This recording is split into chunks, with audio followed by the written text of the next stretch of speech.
Na tukirejea hapa nchini kuelekea kuanza kwa wiki ya ubunifu Tanzania inayotarajia kuanza Jumatatu ya wiki ijayo hadi Ijumaa, ukumbi wa Mwalimu Nyerere jijini Dar es Salaam, tunapata nafasi ya kuzungumza na waandaaji kufahamu yaliyomo na ni nini ambacho tunaenda kutarajia na tutakachoenda kukipata na kukiona katika wiki hii ya ubunifu. Tayari tunao wageni hapa studio, mwenzangu Goodluck Paul yupo nao. Naam kabisa, na tunaye Annette Kanora, taniwia radhi kama nitakuwa nimekosea kutaja jina. Yeye ni afisa mawasiliano wa Vodacom Tanzania. Karibu sana Kanora. Karibu sana. Asante sana. Lakini pia tunaye Joseph Manirakiza, yeye ni meneja programu wa UNDP's Funguo Focus, UNDP's Funguo. Naye pia tutazungumza naye kuhusiana na wiki hii ya ubunifu Tanzania. Karibu sana. Karibuni sana nyote. Wiki ya ubunifu Tanzania, lakini tunaona hapa kuna UNDP Funguo, lakini pia kuna Vodacom. Labda mtueleze kuhusiana na hii partnership. Tuanze na Kanora. Mimi nadhani tungeanza na Joseph. Karibu. Asante, nashukuru sana. Na wiki ya ubunifu ni platform ambayo ilianza mnamo 2015. Na ilikuwa chini ya project nyingine moja inaitwa HDIF, tulikuwa tumefanya pamoja na Costech. Lakini imekuwa ina evolve, sasa tunavyoendelea wadau wengi wanaendelea kuja, na Vodacom ilikuwa moja corporate za mwanzo kuunga mkono wiki ya ubunifu. Kwa sababu ni platform ambayo inaleta pamoja vijana, watunga sera, private sector kwa ajili ya kujadili na kuonyesha ubunifu nchini Tanzania, jinsi ya kupeleka maendeleo mbele. So kwa sasa hivi ambapo tunaingia kwenye edition ya 11, tumeandaa ni UNDP kupitia Funguo Innovation Program pamoja na Costech ambao ni Kamisha ya Sayansi na Teknolojia pamoja na Vodacom, wote tunaandaa kwa pamoja. Kwa sababu wiki ya ubunifu kama platform inajumuisha platform nyingine ambayo ilianzishwa na Vodacom mwaka jana, inaitwa Future Ready Summit, ambayo itakuwa ni kama anchor event. Ndio maana unatuona Vodacom na UNDP pamoja, lakini vivyo tunawakilisha na wenzetu wa Costech ambao kuweza kufika pale. Ndio. Sawa. Tukija kwako Annette, tufahamu sasa katika wiki ya ubunifu mwaka huu mnaenda kuangalia maeneo gani? Okay, sawa. Kama alivyosema Joseph hapa mwanzo kwamba wiki ya ubunifu inaangalia jinsi gani kama nchi tunachagiza ubunifu kupitia mashirika, lakini tunaangalia pia vijana na ukuaji wa teknolojia na uchumi wa kidijiti, na jinsi gani kila mtu anaweza akawa amejumuishwa na akaweza kusonga mbele. Kwa hiyo kutakuwa kuna vitu mbalimbali vinaendelea katika wiki. Event hii inafanyika pale ukumbi wa JNICC hapa Dar es Salaam, na kutakuwa kuna showcase ya teknolojia. Kwa hiyo kuna mashirika mbalimbali pamoja na vijana wabunifu zaidi ya 30 watakuwa wanaonyesha shughuli zao wanazozifanya, bunifu zao na teknolojia mbalimbali ambazo wanazo. Lakini vile vile tutakuwa tuna vipindi mbalimbali ambapo tutazungumzia mambo mbalimbali, kuangazia maeneo ya ukuaji wa teknolojia, mabadiliko ya tabia nchi, lakini pia ukuaji wa idadi ya watu na jinsi gani kama nchi tumejipanga kuweza kuenda sambamba na vyote hivi. Kwa hiyo tutakuwa tuna hizo session mbalimbali, lakini kwa kipekee kabisa mwaka huu tumeintroduce kitu kinaitwa Youth Dome. Ili Youth Dome ni eneo maalum kwa ajili ya vijana. Unajua mara nyingi tunafanya hii mkutano na hizi conference, alafu tunasema tunawaongelea vijana, ila maeneo yenyewe labda sio rafiki kwa vijana. Unajua vijana na sasa hivi kuna Gen Z. Unajua kuna vitu fulani ambavyo wanapenda, mazingira fulani. Kwa hiyo hii Youth Dome iko specific kwa ajili ya vijana. Tutakuwa tuna session mbalimbali, watajifunza vitu vya teknolojia, mambo ya AI, mambo ya cyber security na vitu vingine mbalimbali. Lakini vile vile tutaleta wataalamu ambao watakuwa wanaongea nao kuhusiana na jinsi gani wanaweza wakashiriki uchumi wa kidijiti, jinsi gani unataka kwenda kwenye ulimwengu wa content creation, how do you go from content creation kwenda kwenye content monetization, kwa hiyo waweze kutengeneza pesa. Kwa hiyo tutakuwa tuna vitu mbalimbali, lakini pia kupitia washirika wetu mbalimbali ambao tunafanya nao kazi na wadhamini na pia makampuni mengine yaliyojitolea, tutakuwa tuna kitu kinaitwa career speed dating. Hii inamruhusu kijana apate muda wa kuongea moja kwa moja na muajiri au viongozi wa makampuni mbalimbali, aweze kujua jinsi gani anaweza kunavigate kuingia katika soko la ajira. Kwa hiyo kuna vitu mbalimbali tutakapokuwa navyo, kutakuwa kuna vipindi mbalimbali. Ila labda kwa kumalizia, kabla tujaweza kurudi kwa Joseph, tutakuwa pia tuna mzungumzaji mashuhuri anaitwa Mo Gaudat. Huyu ni former chief business officer wa Google, lakini pia ameandika vitabu mbalimbali. Tutakuwa naye pale siku ya Jumatano, atakuja ataongelea kuhusu mambo ya AI, akili mnemba. kwamba inawezaje kutusaidia, je, inabadilisha kesho yetu, jinsi gani inaweza kutusaidia kwa vizuri kwetu, na itakuwa ni kitu ambacho katika hali ya kawaida mtu kama huyu kwenda kumuona ni wale unasikia wamekuja maspika unalipia hela nyingi, lakini kupitia Innovation Week na Future Ready Summit tunapata fursa ya kumuona na kumsikiliza, kupata madini bure kabisa. Sana sana kinachotakiwa kufanya ni kujisajili ili uweze kushiriki. Na hapo kwenye Future Ready Summit tunataka utakuja kufafanua pia mbeleni namna ambavyo vijana wetu wanaweza wakashiriki, labda kuangalia kwenye mambo ya smart city, miundombinu jumuishi, tutakuja kuzungumza. Sawa. Tukirejea kwako sasa Joseph, mmewaandaa hawa vijana katika maeneo gani na watakao kuwa na shiriki watapata faida gani?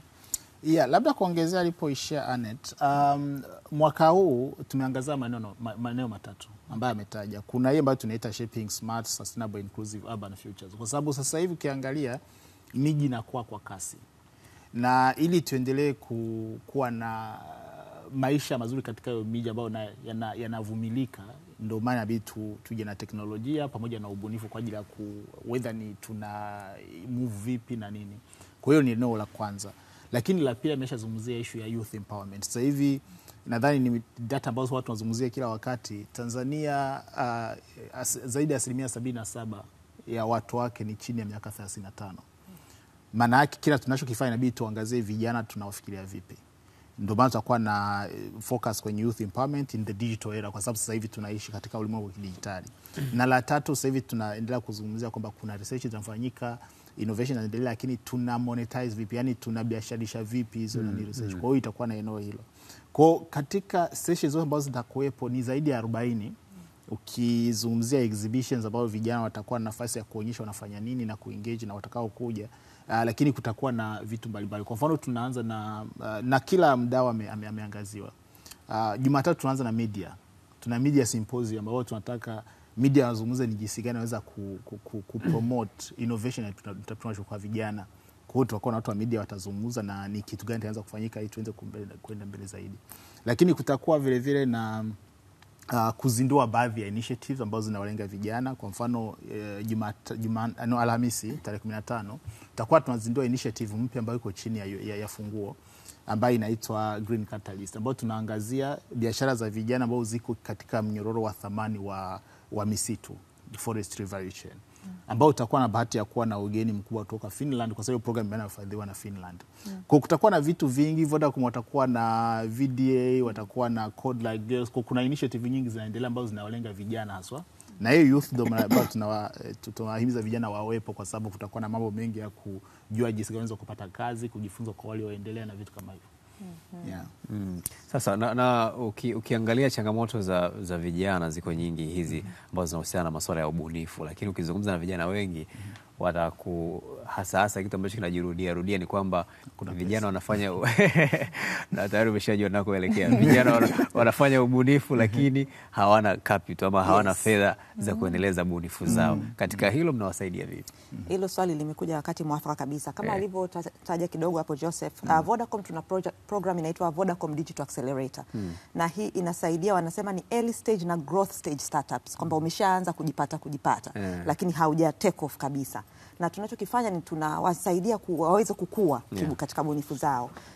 Hii miezi iliyopita, kabla hatujafika wiki hapa, tumekuwa tukizunguka katika road shows za university mbalimbali pamoja na wadau wetu, tukiwahamasisha vijana waweze kuregister kwenye season 4 ya Vodacom Digital Accelerator.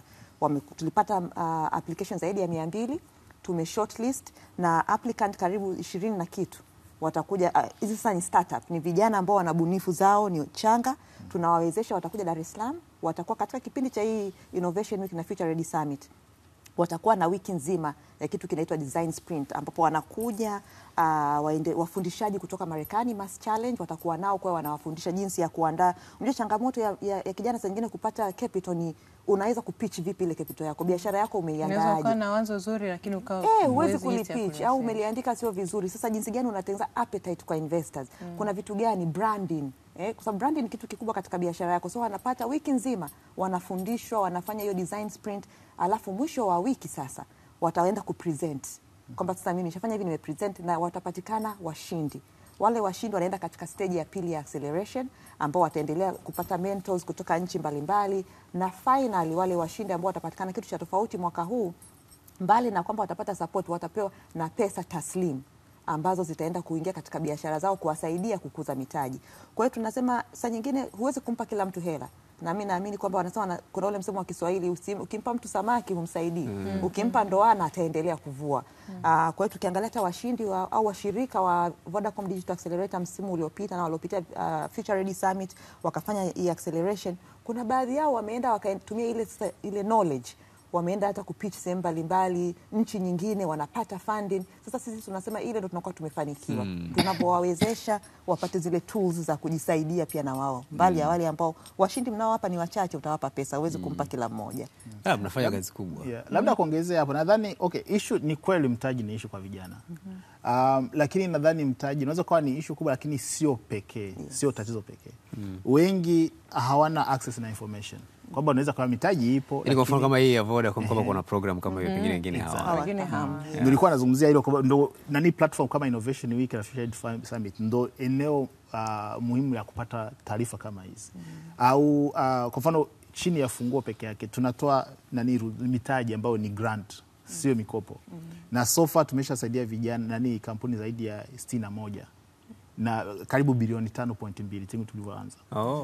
Na sasa hivi tunavyoendelea na tunakuja kulaunch nyingine baada ya Innovation Week tutatangaza tena. Na kuna initiative nyingi ambayo tunataka kuwawezesha vijana ambao wako vioni, kwa sababu tuna graduates wengi ambao wanatoka vioni lakini hakuna kazi nyingi zinazowasubiri. Kuna wengine ambao wameshajikita kwenye biashara, kwa hiyo tunataka kuwainua nao waweze kuenda. Kuna initiative inaitwa Student Founders Fellowship Program, Youth Ignite. Nao watakuwa wanaonyesha kwenye ndishi ya kwanza kwamba waliofanya nini na kuwahimiza wengine kwamba kuna njia nyingine ya kujitafutia maisha kuliko kutembea na bahasha la kaki. Na zipo fursa nyingi, ndio maana tunawahimiza vijana ukipata nafasi angalau fuatilia kwenye mitandao ya mashirika kama Funguo, UNDP, European Union. Kutakuwa na vijana wa European Union Soundboard watakuwa wanazungumzia opportunities zilizopo kutoka mashirika. So watu waje tu waangalie ni vitu gani vinapatikana, lakini wafuatilie taarifa sahihi. Naomba nipe nafasi niongezee kidogo kwa tumesahau kitu, watoto wa kike. Unajua tunaposema uchumi jumuishi, teknolojia saa nyingine wanasahaulika. Sisi tuna program tunafanya inaitwa Code Like a Girl, ambayo inawezesha mabinti ya umri kati ya miaka 14 mpaka 18 kupata mafunzo ya coding, na inakuwa ni bure. Tulikuwa tukifanya kwa miaka mingi sasa, na takribani watoto wa kike 3500 wamenufaika. Na katika Future Ready Summit pia itakuwa ni mojawapo ya kitu kinachoendelea, kwamba kwa wiki nzima hawa watoto wa kike watakuwa katika program, na kinachokuwa ni kitu kinachokuwa very fascinating. Mtoto wa kike anaweza akaingia, mwingine hajawahi kushika kompyuta, lakini mwisho wa wiki anajua kutengeneza website. Na wengi wametoka pale wanatengeneza website zao, wanafanya biashara zao, wamekuwa ni wengi. Kwa hiyo unaposema kwamba saa nyingine ni access to information watu hawajui, kwa hiyo ni kuwahimiza pia kutembelea kurasa hizo kama za kampuni. Kukiwa kuna madarasa mapya kwa jana, kuna msimu wa Code Like a Girl, tunakaribisha applications. Mtu ana apply, ni bure, utapata facilitation ya nauli, unakuja wiki nzima na unajifunza na unaondoka. Hiyo point ya muhimu. Of course, facilitation ya nauli. Mtoto mdogo Vodacom mnafanya. Yes, program ya Code Like a Girl. Kwa hiyo tunahamasisha pia watoto wa kike wao wanafuatilia, na wakiziona zinatangazwa wa apply. Wanajipatia ujuzi. Bwana anakuambia ile mikopo unachukua ya Songesha urejeshe kwa wakati. Inasaidia huko. Inafanya kazi kubwa. Kwa sababu Messi huwa alipi. Mpaka kutoka hapa tunaenda kuangalia kwenye orodha. Anapigiwa hadi simu na watu wao. Nitaanza sasa hivi. Inasaidia mabinti zetu wapate naona. Tunavyohitimisha sasa, mmeshakutana na wabunifu wa kutosha, Funguo pia mmeshakutana na wabunifu wa kutosha. Unaweza kuzungumza nini juu ya wabunifu wetu wa hapa nchini? Okay. Mmoja ninayotaka kusema ni kwamba kwa muda ambao tumekuwa tunaiona ekolojia ya ubunifu inavyoendelea Tanzania, tunapiga hatua. Lakini nadhani kuna umuhimu wa kupiga hatua zaidi, na sio kwa wabunifu peke yake, hata kwa wawezeshaji wa ubunifu. Hapa nazungumzia serikali, wadau wa maendeleo, corporate kama Vodacom na mabenki, kwa sababu sasa hivi pamoja na kwamba banks zimeshaanza kuja katika sekta hii, bado kuna wasiwasi katika kumkopesha kijana mbunifu, kwa sababu ndio collateral hana. Lakini inabidi tuanze kufikiria kuwa na ubunifu katika banking vile vile, kwa tunawezaje kuangalia zaidi ya physical collateral ili waweze kukopesheka. Kwa hiyo ni vitu kama hivyo, kwa kila mdau inabidi acheze nafasi yake ili kwa ajili ya kuwezesha ubunifu, kwa sababu sasa hivi tunajua kabisa kwamba teknolojia inasaidia nchi nyingi kukua kwa haraka kiuchumi. Na ukiangalia jinsi population inavyokuwa, hatuwezi kuendelea kukua taratibu kwa ajili ya kutimiza mahitaji ya kila mtu. Kwa hiyo inabidi tuwekeze katika ubunifu, katika teknolojia, na kila mtu aweze kucheza nafasi yake. Mmezungumza kitu cha muhimu sana kuhusiana na information. Nasema information is power, na tuko katika dunia ambayo ukiwa huna taarifa mambo mengi sana yanakupita. Sasa hapa tuna watu wa Funguo program, tuna watu wa Vodacom. Wale vijana ambao pengine wanahitaji sasa kupata hizi fursa ambazo mnazitoa, wanaweza kuwapata vipi? Sawa. Moja, sasa hivi kuna registration iko open platform. Unaingia kwenye mtandao wote, whether na Future Ready Summit, Innovation Week Tanzania, ukiingia kwenye Twitter, hata kwenye website, unapewa link. Lakini ningewahimiza wale ambao wanatumia simu za mkononi, wewe tunaenda tu kwenye Funguo Tanzania kwenye LinkedIn, Instagram, Twitter, maelekezo yote hapo katika kuregister. Na tungewahimiza wairejista mapema, pamoja na kwamba utakapokuja JNICC hautafukuzwa, lakini ni vizuri mtu akijiandikisha mapema, ili at least apate badge yake mapema, ili asakoe muda. Na wao hawatalipia chochote wanaokuja. Hapana, ni bure. Hautalipia chochote. Ndio maana tuna wadau wengi kwa ajili ya kugharamia hizo. Kwa hiyo utafika, madini yote unayapata ni bure kabisa. Wewe tu ufike kujisajili, lakini kwa wale ambao wanapenda watajiwe wapi wajisajili, labda kwa urahisi, mtu anaweza akatembelea tovuti ya www.futureready.tz. Ukienda pale utaona kuna button ya register here, itakupeleka, poto ni moja. Ukiregister kupitia Funguo, kupitia Future Ready pia ni moja, utaingia kule. Kwa hiyo tunamshauri kila mtu aweze kuingia, ajisajili, ajitokeze kwa wengi. Lakini na nyie tukutane kwenye media symposium Jumatatu saa 3 JNICC. Umekubali na unajua hautaweza. Sisi tunakuwa na kipindi cha asubuhi. Unaona, ila watakuja wenzetu. Wawakilishi. Lakini sisi hasa mtuko mstari wa mbele kwenye masuala kama haya ambayo yanafaa kwa partners kwenye hili. Tunashukuru sana. Na tunashukuru mmetukaribisha kama wadau wetu, tuweze kuzungumza na nyie, tuzungumze na Watanzania. Tunaamini utajitokeza kwa wingi na mtaendelea kuipigia debe wiki ijayo ili wajitokeze kwa wingi kabisa. Ila kabla hujaondoka wewe ondokelea walipe hela. Songesha. Maana anadaiwa songesha. Anadaiwa Godi. Bwana wewe pige tafu. Chomoka. Bwana pige tafu. Basi mdau mzuri wa Vodacom anatumia vizuri sana. Nikomba natumia vibaya pesa za vijana kupata nauli. Anatumia vizuri, maana anatumia pesa. Lakini wewe ni mteja wa muda mrefu. Mpaka anamilika, anapata yote hii. Asanteni sana jamani, tutashiriki na sisi. Asante sana Anet Kanora, afisa mawasiliano Vodacom Tanzania. Asante sana Joseph Manirakiza. Manirakiza. Sawa. Meneja program UNDP's Funguo. Tunahitimisha hivi.